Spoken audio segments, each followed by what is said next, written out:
These guys are called the Sophs, and they are my first record label project that I've ever done. And somehow, I convinced them to participate in a little science experiment. Because if you look closely all around this room, for every microphone that you see, you will also see an SM57 or an SM58. That means at the end of this recording session, we will have recorded 2 different recordings with 2 different rigs in the same performance. All SM57s, and then the other rig is worth roughly 7 times the amount as the SM57 rig. Then, at the end of the video, the band, the record label, which is Beggars Group, that's a serious label. They have like Adrian Linker and Big Thief, Lucy Dacus, and like Kenny Beats. It's a serious label. They're all gonna listen to it blind and pick which one they prefer. How big of a difference does all of this gear actually make? And maybe, just maybe, the SM57 mix could come out on top. Was it stupid to turn my first label mix into a blindfold challenge?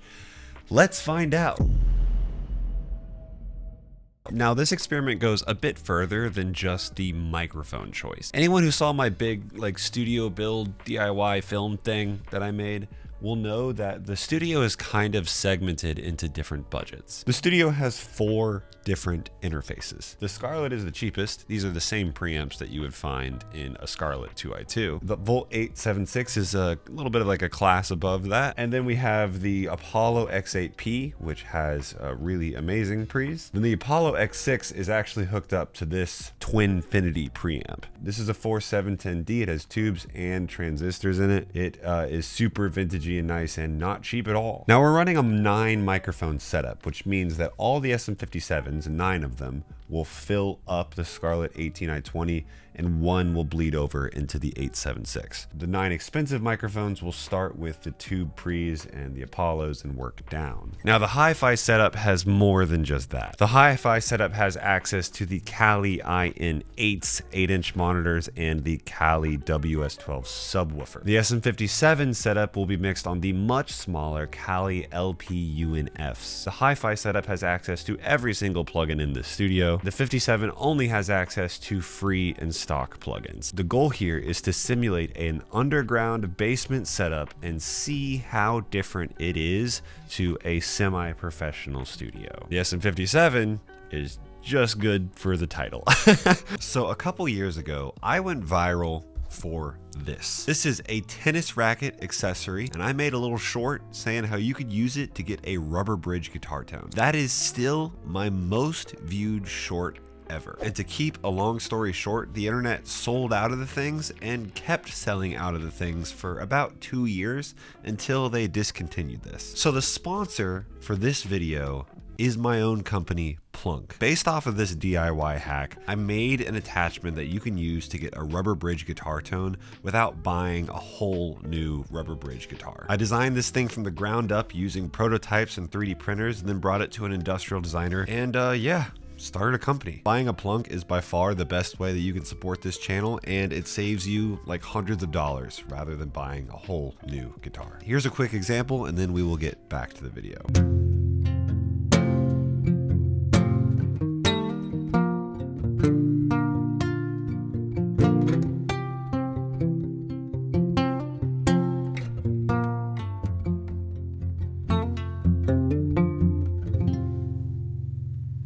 For the drums, we're going to be using a simple 4 microphone setup. That's going to be a Lauten kick mic, a Lauten snare mic, and 2 Lauten LA120s on the overheads. The overheads are placed right above the cymbals, roughly 8 inches away for a nice, tight, close mic'd sound. And please behold my ingenious mounting mechanism. I'm actually fairly proud of that. The SM57s get the Scarlett, and the kick and the snare both get their own tube preamps. We're pushing these preamps hard in order to get a decent amount of distortion and compression on the way in. And both mics for the 57 and the kick are both placed pretty close to the beater inside the kick drum. Let's hear how these sound raw.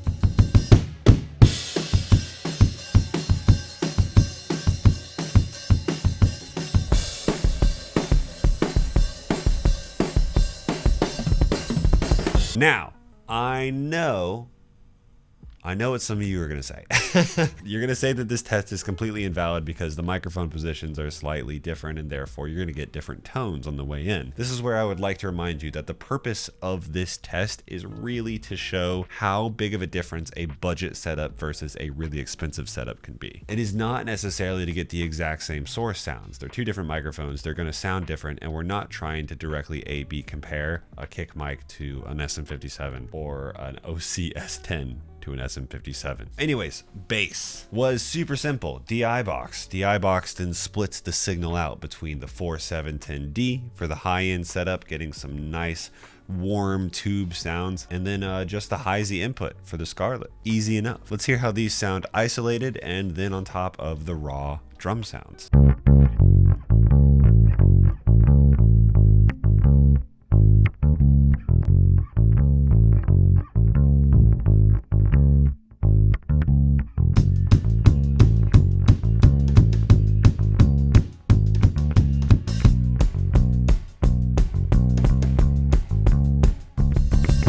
For guitars, we had an acoustic and electric. Both of them had a live take and both of them had an overdub take. That way we had stereo guitars. This meant that one of these takes had kit bleed and the other one didn't.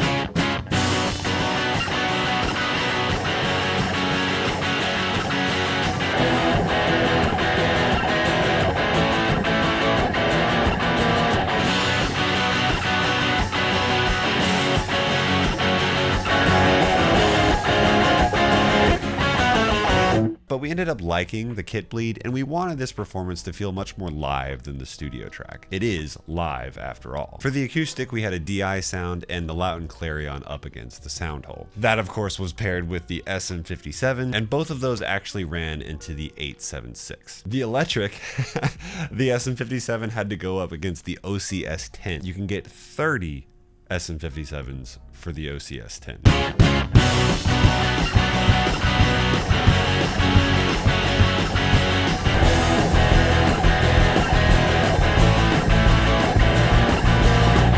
The keys were the only thing shared between both rigs. It was just a stereo DI in. They're actually going into the stereo Apollo DI, so you could argue they're getting a better DI conversion than something like the Scarlett. I ran out of inputs, but if I was gonna give a shared sound between the two, it's gonna be a DI. And then finally the vocals. There was lead vocal and backing vocals. Backing vocals each had a 421 on it. These are typically used for percussion, but really famously, 421s are used for Tame Impala vocals. And I used a 421 compact for my Tame Impala recreation. They are killer vocal microphones. And that little piece in the middle of the grill actually makes a great pop filter. Those are fighting SM58s, and then we have an SM58 going against an MD441 on vocals. The 441 has an advantage here because it is super cardioid, which means it's going to reject more of the drum kit, and this band wanted to keep this a full live sound. That means we got bleed. That drummer hits hard. The presence boost was added to keep the vocals kind of cutting through the mix. That is also sent through the 4710D, crunching and distorting on the way in with the tube pre's. Let's see how the raw sounds compare on the vocals and then add them to the raw mix. Goat style is my goat style is mine. Faux pas, such a fucking faux pas to keep a bow tied without a wad. For my cordiality, liberality, oh humanity, where are you? So those are the raw sounds. Now let's go to mixing. Using stock plugins and budget monitors to try and get a comparable mix to the high-end setup. What I'm really curious is how much more work is it going to be? I think we can get a pretty comparable end result, but I think the time in order to do it is going to be much more strenuous on the SM57 setup. So it's been a few weeks and both the mixes are done. Now, in order to understand the budget mix, we do kind of first have to go over the more expensive one. Let's start with the drums. They are primarily using Shep's Omnichannel, an LA2A for the group processing, Goodhertz WOW control to kind of have some tape overload and saturation, and a parallel DBX 160 that is really heavily compressed.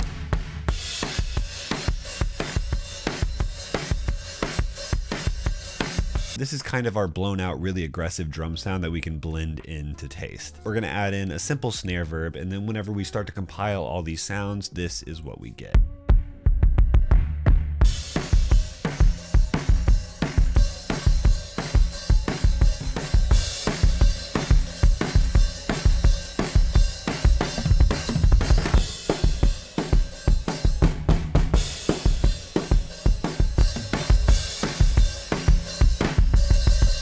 Now, let's compare that to the sound that we got on the SM57 drums.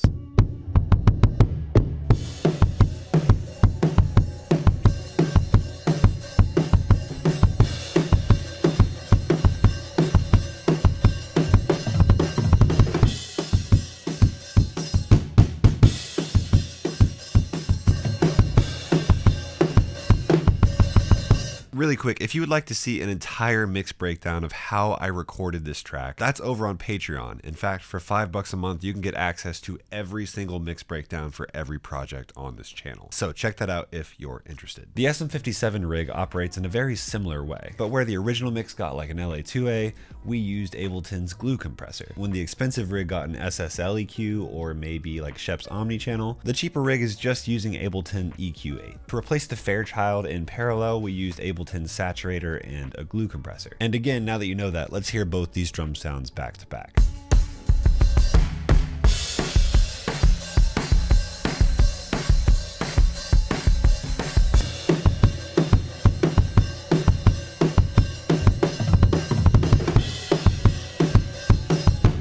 I would say, especially with the kick, this is probably the most pronounced difference between the two mixes. There's no arguing that the kick mic has much more low end than the SM57 does, even while boosting the EQ. The SM57 has a pretty steep roll off, and it's a pretty bright microphone in the first place. Yet, the 57 rig does have some pretty hefty aggression to it nonetheless. Now, the bass and guitar. One of the overarching things that I noticed is I kind of intended this video to be this lesson on how we can get affordable microphones through a lot of processing to sound like expensive microphones. I was kind of under the assumption that we would need a lot of work to get there, but we would eventually get there. But in reality, the mixes with some slight EQing really didn't sound that different. And that's really evident, I think, in the bass and in the guitar. The expensive bass got an SSL compressor, the affordable bass got Ableton's glue compressor once again. Where the expensive guitars got an LA2A, we once again used the glue compressor. So much ground was just made up with some careful EQing on the stock EQ8. The SM57 is a pretty bright microphone with a pretty peaky sound in like the upper range, around 8K to 10K. That was brought down a lot. But beyond that, I don't have any sort of like big brain crazy tricks to show you, because the reality of the situation is once that brightness was EQ'd out, there wasn't much needed to be done besides compression. Let's hear the string elements both by themselves and compared, and then on top of the drums.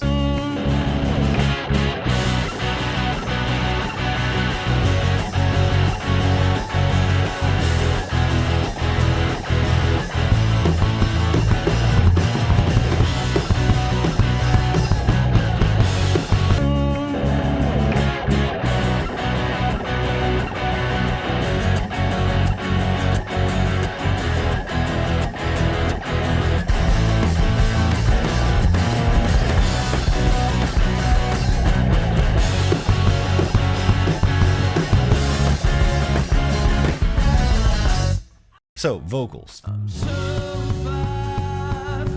Where the lead vocal got all kinds of goodies like good Hertz wow control for tape saturation, the UAD Galaxy tape echo, isotope neutron for more clipping because we wanted this kind of heavy distorted sound on the vocal. The budget rig got kind of similar things, just the most equivalent Ableton stock plugin. Hot overdriven tape emulations, Ableton Saturator, the Ableton Overdrive, which is my favorite, and reverb was added with a spring convolution reverb. Then both of them were sent through some short echoes, and here's the sound. SM57 versus a MD441. Buy 8 SM57s for the price of that mic. Goat style, where's my goat style, where's my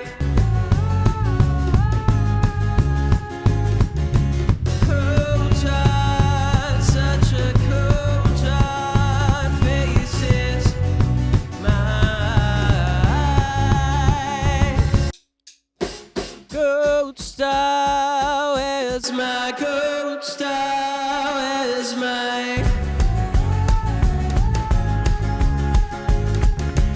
coat on? Such a coat on faces mine. Now, like I said earlier, I really hoped to give you guys these sort of like big brain moves that you could go and try and find cool tricks, kind of to make budget mics sound like expensive mics. But I think the reality is honestly kind of more hopeful than that. As the saying goes, we hear so much with our eyes and with our wallets, but with a stock compressor and a stock EQ in the right hands, there are no tricks. There is no big brain move. Budget can sound expensive because with the right performance, it just sounds expensive if you know how to get there. But that leads us to the question at the beginning of this video. Is the band gonna be able to tell? And really, they might. Their decision might completely contradict what I just said. I really don't know what they're gonna say. All right, so as you know, we got the SM57 mix. With all the microphones and the high budget mix, it's like roughly 10 times the cost of the 57 one. I'm about to show you guys a video, and you guys need to try and figure out which one is which. We're gonna see if it passes the stress test. And that's kind of the end of the video. Love it. Let's do it.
All right, not bad, man. I'm glad you liked it. Wanted to make it like a more aggressive one than the studio version. What do you think the expensive one is, Sam? I feel like this expensive one was. Here's the thing: is that it was so close.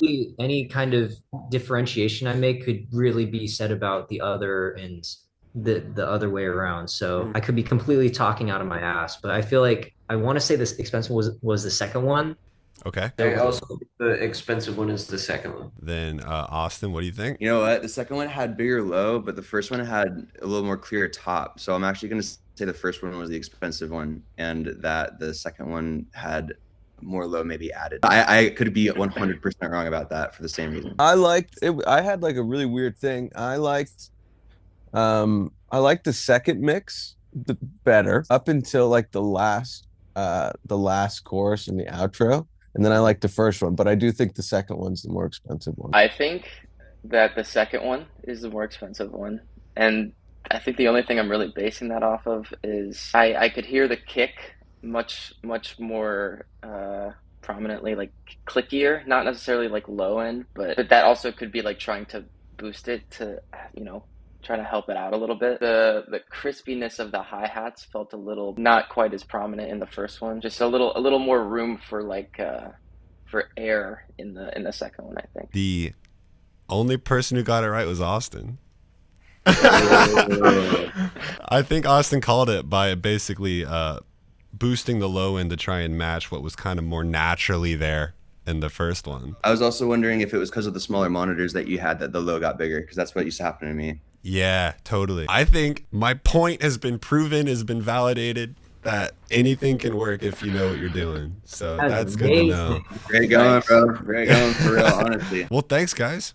That's Thank all I you. needed from you. And thank you. That rocked. was really, really cool. So, there you go. SM57 stock plugins.